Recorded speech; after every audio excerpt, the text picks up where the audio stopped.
지난 주간에 읽었던 말씀은 호세아서입니다. 사랑의 선지자로 알고 있는 호세아. 확실히 호세아서는 다른 예언서에서 발견할 수 없는 표현들, 그런 말씀들이 있는 것을 우리가 느낄 수 있었습니다. 오늘 여러분과 함께 나누고 싶은 말씀은 호세아 6장 1절의 말씀입니다. 우리 한번 읽어봅시다. 시작. 오라 우리가 여호와께로 돌아가자.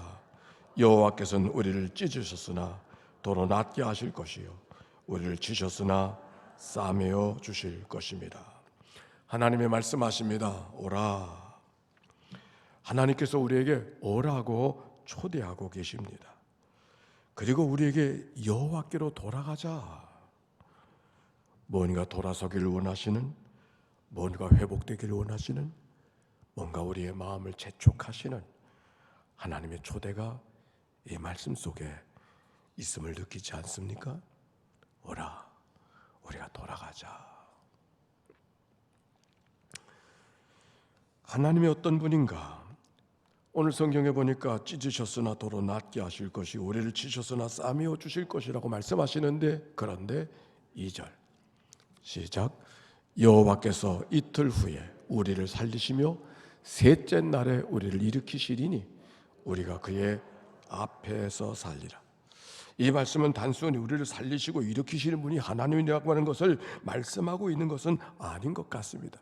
이틀 후에 살리고 셋째 날에 일으켜 주신다고 하는 말씀은 뭔가 긴박하게 행동하시는, 늑장을 부르시는 하나님이 아니라 뭔가 다급하게 움직이시는 하나님의 말씀, 하나님의 모습을 발견하게 되지 않습니까?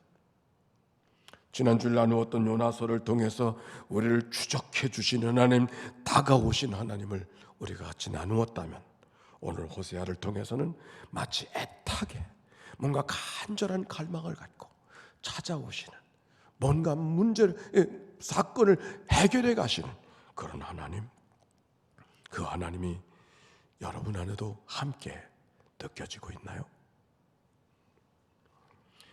근데 그렇게 말씀하시는 이유가 어디에 있는가? 3절이에요. 같이 시작. 그러므로 우리가 여호와를 알자, 힘써 여호와를 알자. 그의 나타나심은 새벽빛같이 어김이 없나니 비와 같이, 땅을 적시는 늦은 비와 같이 우리에게 임하시리라. 우리가 여호와를 알아야 된다. 힘써 여호와를 알아야 된다. 강조하고 있어요. 여기 안다라고 하는 말은 그저 지식으로, 개념으로 아는 그런 아는 것이 아닙니다. 경험으로 아는 거예요. 남자가 여자를 안다는 말씀은 그저 이름을 안다는 말이 아니라 함께 경험하고 있다, 그 말을 이야기하고 있는 것처럼, 하나님을 알아야 된다고 하는 말씀은 그냥 아는 것이 아니라 하나님을 경험하고 있는가를 오늘 성경이 말씀하고, 그렇게 알아야 된다고 말씀하고 있는 것입니다. 묻습니다. 오늘도 우리가 하나님을 예배하는데, 하나님을 알아야 된다고 얘기하는데 하나님 모른다는 분 계세요? 하나님을 알아야 된다고 이야기하는데 하나님을 모른다는 분 계시냐고요? 다 안다고 말하잖아요. 주일학교 때부터 배웠고 성경에서 배웠고 날마다 설교를 통해 듣는 그 하나님 다 알잖아요. 창세기를 펴면서 경험했던 하나님, 천지와 만물을 창조하신 하나님, 아브라함과 이삭과 야곱의 하나님, 요셉의 하나님, 계대를 이어가며 믿음을 전승시켜 주시는 그 하나님, 애굽에서 종되었던 그들을 해방시켜 주신 하나님, 광야 가운데 만나와 메추라기 불기둥과 구름기둥으로 앞서가시며 보호하시며 함께 가시며 인도해 주셨던 그 하나님, 가나안 족속들의 전쟁터마다 이기게 해주셨던 그 하나님, 모르는 분 계시나요? 다 알잖아요. 그런데 오늘 성경 알고 있음에도 불구하고 알아야 된다, 그렇게 말씀하세요. 오늘 성경에 소개되는 하나님은 지금까지 알아왔던 그 하나님이 아니에요. 오늘 성경은 하나님을 이렇게 말합니다. 하나님은 따라서 합시다. 찢겨졌으나 낫게 하시고, 치셨으나 싸매어 주신 하나님. 좀 다르지 않나요? 천지를 창조하신 하나님, 홍해를 건너가게 하신 하나님, 전쟁을 이기게 해주셨던 성경의 하나님, 그 하나님이 아니고 찢겨진 상처를 싸매어 주시고 얻어 터진 자리들을 아물게 해주시는 오늘의 하나님, 과거 어떤 날 역사하셨던 그 능력의 하나님이 아니라 오늘 내 아픈 가슴을 어루만져 주시고 내 눈물 닦아 주시고 내 상한 마음을 보듬어 주시는 그 하나님을 아느냐고 말하는 거예요.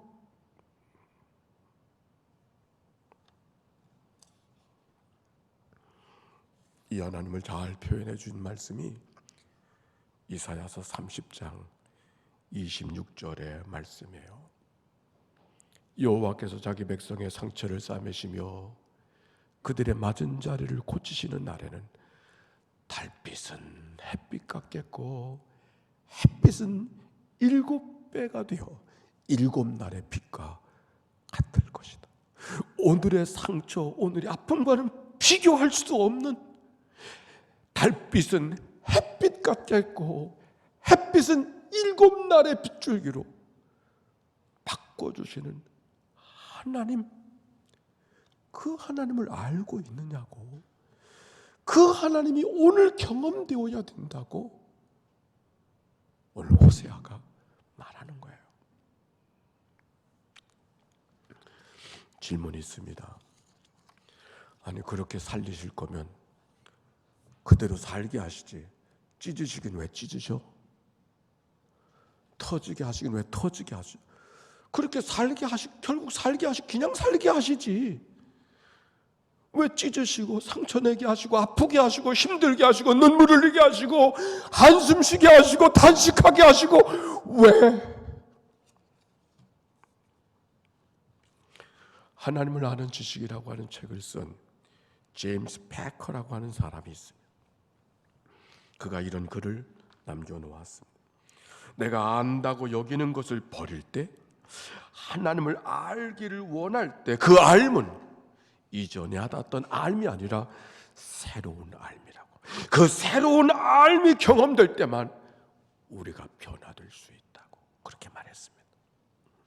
그래서 우리가 진정으로 하나님을 알길 원한다면 이전에 알았던 그 하나님이 아니라 체험적으로 하나님을 만나야 됩니다. 하나님을 아는 체험적 지식이 충만해야만 하나님을 바르게 믿고 바르게 섬기고 바르게 살 수 있습니다. 이 글토막을 보면서 왜 하나님이 그냥 그대로 살게 하지 않고요, 때로는 상처나게 하시고 아프게 하시고 힘들게 하시고 그렇게 찢어 놓듯이 우리의 인생을 이끌어 가시는가? 이전에 살던 대로 살지 않게 하시고 다시 새롭게 살게 하시려고.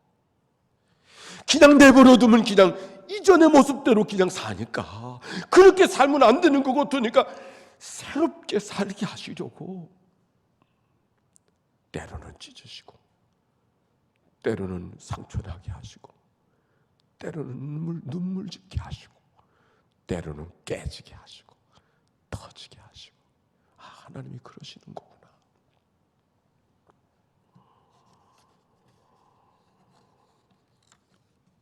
아픔과 탄식으로 오늘을 맞이한 분이 계시나요?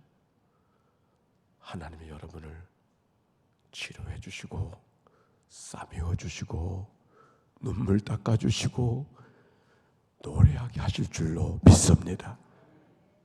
그런데 목적이 어느 게 돌아서게 하시려고. 이전에 돌아섬이 아니라 새로운 길로 돌아서게 하시려고. 호세아를 읽으면서 다른 데서 발견할 수 없었던 말씀들이 참 많잖아요. 성경을 딱 피면 이 말씀이 딱 떠옵니다. 호세아서 1장 2절의 말씀. 너는 가서 음란한 여자를 만나 음란한 자식들을 낳아라. 난 우리가 처음 보면 이게 도대체 성경의 말씀인가 그런 생각 들지 않아요? 아니 세상에 이런 일이 어디 있어요? 아니 이런 부르심이 또 어디 있어? 그러나 호세아는 그 말씀에 온전히 순종해서 고멜이라고 하는 여인을 만나서 있는 것만 끝나지 않고 그와 연합하여 하나, 둘, 셋 자녀를 낳습니다. 자녀를 낳았을 뿐만 아니라 한 사람 한 사람 뜻이 있는 이름을 지어주고 있는 것은 모양만 순종이 아니라 하나님의 말씀에 온전히 순종하는 호세아 모습을 읽을 수 있지 않나요? 살라니까 그냥 사는 게 아니라 하나님의 마음이 어디 있는가를 끌어안고 음란한 여인을 끌어안고 사랑을 표현하면서 살아가는 이 호사의 마음 말입니다. 더욱이 그 아내가 그 집에 온전히 살지 않고 바람을 피웁니다. 남편이 있는데도 다른 남자 만나 살고 있습니다. 한 번 바람만 피운 것이 아니라 아예 가버렸습니다. 그런데도 그를 찾아가서 은 15세겔을 주고 호멜 보리를 지불하면서 값을 지라고 다시 데려와서 다시 사랑을 고백합니다. 호세아서 3장 3절 나는 너는 많은 날 동안에 나와 함께 지내고 음행하지 말며 다른 남자 따라가지 말고 나와 함께 살자. 다시는 그렇게 하지 말고 나와 함께 살자. 지나간 일은 내 되묻지 않을 테니까 다시 그렇게 하지 말고 나와 함께 살자. 세상에 이런 남편 어디 있어요? 호세아가 바로 그런 사람. 그런데 이게 호세아의 이야기가 아니죠. 백성들을 사랑하시는 하나님의 이야기죠. 오늘도 우리가 예배하고 있는 저 하나님의 마음이 그런 마음이라는 거예요. 호세아서를 읽어가다가 2장에 다른 데서 발견할 수 없는 또 다른 낯선 표현이 있어요. 2장 19절과 20절의 말씀 같이 읽읍시다. 시작. 내가 내게 장가들어 영원히 살되 공의와 정의와 은총과 긍휼이 여김으로 내게 장가들며 진실함으로 내게 장가들리니 내가 여호와를 알리라. 반복되는 말이 무슨 말이에요? 장가들어. 아니 하나님이 장가드시겠대. 하나님이 장가드시겠대. 그런데 누구와 더불어 장가드시는 게 있는가? 백성들과 더불어 장가드시겠대요. 여러분들과 더불어 장가드시겠다고. 이 낯선 표현, 이 어색한 표현. 해보지 않던 여인에게 프로포즈할 때 낯설지 않나요? 어색하지 않나요? 하나님도 어색했을 것 같아. 백성들과 더불어 장가들겠다고 하니까 얼마나 어색하셨을까? 미안합니다. 이 하나님의 프로포즈, 여러분의 반응은 어떤 반응입니까? 그러면서 장가들겠다고 하시면서 이렇게 말합니다. 공정과 정의와 은총과 긍휼이 여김으로 장가들며 진실함으로 장가들리니. 이스라엘 사람, 우리나라도 그렇지만 이스라엘 사람들은 결혼을 하게 되면 몸만 가서는 결혼이 안 돼요. 결혼을 하기 위해서 결혼 지참금이 필요해. 우리들의 말하면 결혼을 하기 위해서는 신부에게 선물을 주잖아요. 결혼 선물. 하나님께서 장가들기 위해서 결혼 선물을 준비하셨어. 그 결혼 선물이 무엇인가? 여기 있는 말씀대로 공의와 정의와 은총과 긍휼의 여김과 진실함이 하나님이 준비하신 장가드는 선물이라고 오늘 성경이 그렇게 말하고 있어요. 오늘 이 낯선 표현, 그러나 여기만 있는 말씀이기 때문에 하나님이 우리와 장가들기 위해서 하나님이 준비한 하나님의 선물이 뭔가 한번 찾아봅시다. 첫째는 공의예요. 공의라는 말은 체데크, 제데크라고 하는 말은 하나님과 관계를 설명할 때 사용되어지는 말인데, 공이라는 말, 하나님께서 옳다 인정해 주시는 은혜의 옳습니다. 창세기 15장에 보니까 아브라함이 여호와를 믿으며 여호와께서 그것을 그의 의로 여기시고 하나님의 옳다 여기시는 그 은총, 그 의, 그게 공이에요. 호세아서 10장 12절에 보니까 너희가 자기를 위하여 공의를 심고 인애를 거두라. 너희 묵은 땅을 기경하라. 지금이 곧 여호와를 찾을 때니 마침내 여호와께서 오사 공의를 피처럼 너희에게 내리시리라. 공의를 피처럼 내려주시겠다. 하나님의 옳다 해주시는 은혜를 피처럼 내려주시겠다. 그 하나님의 공의의 은혜가 여러분의 삶을 다 적셔 내실 수 있기를 바랍니다. 두 번째, 정의. 미시파트라고 하는 말을 쓰는데 이거는 판결, 어떤 잣대 같은 거예요. 다른 말로 말하면 억울함이 없게 하시는 공평하신 하나님, 공정하신 하나님을 이야기하고 있는 거예요. 우리가 정의의 하나님을 경험하게 되어지면 하나님을 우리가 어떤 자리 속에서도 공평하신 하나님을 경험하게 되는 거예요. 미가서를 읽으면서 누가 정의로운가, 가난하게 살아가는 사람들을 신음소리를 들을 수 있어야 정의라고 했죠. 정의는 가난한 자, 부한 자를 가리지 않고 공평함을 경험하게 하는 게 그게 정의예요. 사람아, 주께서 선한 것이 무엇임을 내게 보이셨나니 여호와께서 구하시는 것은 오직 정의를 원하며 정의를 구하며 정의를 행하며, 하나님이 원하시는 게 정의를 행하는 것. 오늘도 공평하신 하나님, 왜 하나님은 나를 사랑하지 않으시고 나는 왜 이렇게 어긋난 삶을 살아가는가? 아니요, 하나님은 공평하신, 성령이가 하나님을 공평하신 하나님을 고백할 수 있다면 세상에 하나님을 공평하신 하나님을 고백하지 못할 자가 어디 있어요? 정의 하나님. 세 번째, 은총. 여기는 은총이라는 말을 쓰고 있지만 이 은총이라는 말은 헤세드를 말하는 거예요. 한결같은 사랑, 조건이 붙은 사랑이 아니라 조건 없이 아가페 같은, 우리가 부족하고 부끄러움이 있을지라도 그럼에도 불구하고 사랑하시는 그 약속 때문에 사랑하는 하나님의 사랑, 그 헤세드의 사랑인데 하나님의 선물이 그거라고. 헤세드의 사랑. 내가 하나님 앞에 기도한 대로 살지 못해서 우울하고 답답한 마음으로 예배하는 자들이 있는가요? 그럼에도 불구하고 하나님이 여러분을 사랑해 주시는 줄로 믿습니다.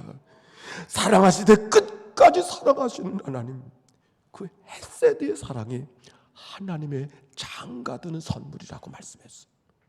네 번째, 긍휼이라고 하는 라햄이라고 하는 말인데 불쌍히 여긴다는 그런 말이에요. 그거는 단순히 연민의 마음을 갖고 있는 그런 불쌍히 여김이 아니라 자식을 낳은 어미가 끌어오르는 마음으로 자기 새끼, 자기 아이를 생각하는 마음, 그 마음, 그게 긍휼의 마음. 이 마음이 성경에 잘 표현되어져 있는 구절이 있어요. 솔로몬의 재판 가운데 이런 재판이 있지 않습니까? 솔로몬이 두 의원이 찾아와서 살아있는 아이를 가지고 자기 아이라고 서로 싸우고 있었을 때 솔로몬이 그렇게 말합니다. 서로 자기 아이라 그래 낳는 걸 본 적이 있나? 어떻게 합니까? 그래서 솔로몬이 지혜를 동원해서 그럼 그 아이를 뚝 잘라서 반반씩 나눠주라 그랬어요. 그랬더니 가짜 엄마가 뭐라 그럽니까? 그렇게 하시자고 그렇게 말했어요. 근데 진짜 엄마는 어떻게 말합니까? 성경은 이렇게 말해요. 그 아들을 위하여 마음이 불붙는 것 같아서 왕께 아뢰어 청하건대 내 주여 그 살아있는 아이를 그에게 주시고 아무쪼록 죽이지 마소서. 진짜 엄마의 마음, 그 불타는 마음, 그게 긍휼의 마음이에요. 호세아서에도 그 말씀이 기록되어져 있어요. 호세아서 11장 8절 에브라임이여 내가 너를 어떻게 놓겠느냐, 이스라엘이여 내가 어찌 너를 버리겠느냐. 내 마음이 내 속에서 돌이키어 나의 따라 삽시다. 나의 긍휼이 온전히 불붙듯 하도다. 그 불붙는 마음, 그게 긍휼의 마음, 그게 하나님의 선물이라고. 다섯 번째, 진실, 에무나라고 하는 이 말, 신실한, 성실함으로 표현되어지는 말이에요.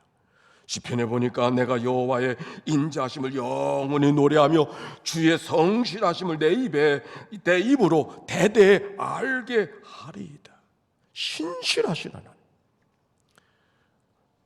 오 신실하신 주 내 아버지여, 늘 함께 하시니 두려움 없네. 좋을 때만 좋은 분이 아니라 오락가락 하시는 그런 하나님이 아니라 조석변으로 바꿔주는 그런 하나님이 아니라 신실하신 하나님.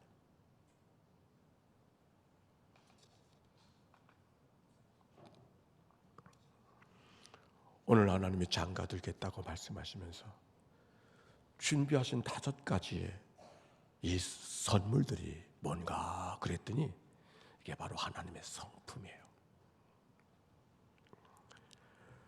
하나님의 성품이에요. 공의로우시고 정의로우시고 사랑이 많으시고 긍휼히 여기시고 신실하신 하나님. 그 신실하심이 하나님이 우리에게 장가들어 주시겠다고 말씀하신 이 말씀이 우리 모두를 향한 하나님의 약속인 것을 기억하고 믿음으로 취하는 은혜가 있게 되시기를 바랍니다. 그 말씀이 호세아서 2장 19절에 있어. 다시 한번 읽읍시다. 시작. 내가 장가들어 영원히 살되 공의와 정의와 은총과 긍휼히 여김으로 내게 장가들며 진실함으로 내게 장가들리니. 다 같이 시작. 내가 여호와를 알리라. 마지막 말씀. 내가 여호와를 알리라.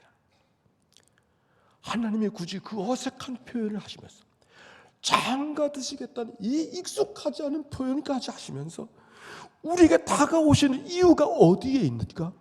하나님이 장가들고 싶어 그런 거 아니에요.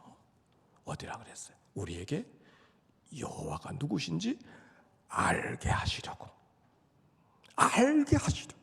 경험하게 하시려고. 할렐루야.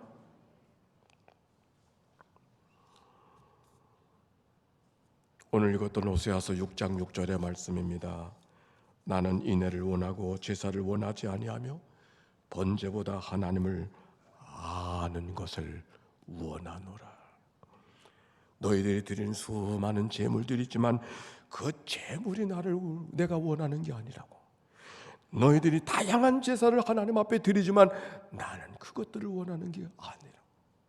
천천의 제물을 드리고 만만의 강물 같은 기름을 드린다 할지라도 그게 내가 원하는 게 아니라고. 내가 정말 원하는 것은 내가 하나님이 누군가를 알기를 원한다고. 그러나 그 백성들을 하나님을 알 때 아는 자처럼 살지 않았어요. 6장 4절에는 이렇게 말합니다. 에브라임아 내가 내게 어떻게 하랴, 유다야 내가 내게 어떻게 하랴. 너희의 인애가 아침 구름이나 쉬 없어지는 이슬 같구나. 너희들이 하나님을 사랑한다고 하나 쉬 없어지는 아침 이슬 같고, 너희가 하나님을 예배한다고 하지만 너희들의 삶의 모습은 한계 같은 인생 같구나.